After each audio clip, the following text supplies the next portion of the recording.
दीपिका एक कोचिंग में पढ़ाती थी।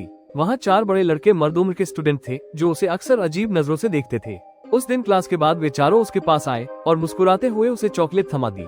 दीपिका को उनकी मुस्कान में कुछ गलत सा एहसास हुआ, लेकिन उसने चॉकलेट ले ली, शायद अच्छे से पेश आए हो, उसने सोचा। कुछ ही मिनटों में दीपिका के हाथ कांपने लगे, उसकी सांसें भारी हो गयी और वो स्टाफ रूम की कुर्सी पर झुकते झुकते बेहोश हो गई। अगली सुबह वो अपने कमरे में जागी। कमरे की हवा में अजीब सा डर था। उसके कपड़ों पर हल्के से खिंचाव के निशान थे और शरीर पर कुछ रफ खरोचे।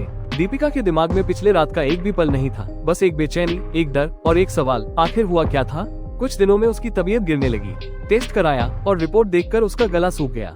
उसके हाथ कांपने लगे, ये कैसे हो सकता है। उस रात दीपिका ने घंटों इंटरनेट खंगाला, कोचिंग का नाम, अपना नाम, कहीं कोई फोटो, कोई क्लिप, कोई गंदा खेल, पर कुछ नहीं मिला। अगली सुबह उसका पति सुजीत रिपोर्ट देखकर गुस्से में फट पड़ा।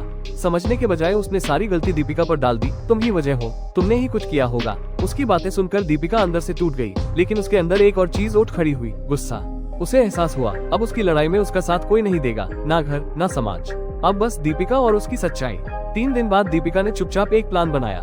वो वही चारों लड़कों को अलग अलग बहाने देते हुए एक ही होटल के कमरे में बुला लेती है। कमरे का दरवाजा बंद होते ही चारों ने सोचा शायद वही पुरानी डरपोक टीचर होगी, पर इस बार दीपिका के चेहरे पर डर नहीं था, बस वो ठंडी कड़क नजर जो किसी ऐसी औरत में होती है जो अब चुप रहने नहीं आई बल्कि हिसाब बराबर करने आई है।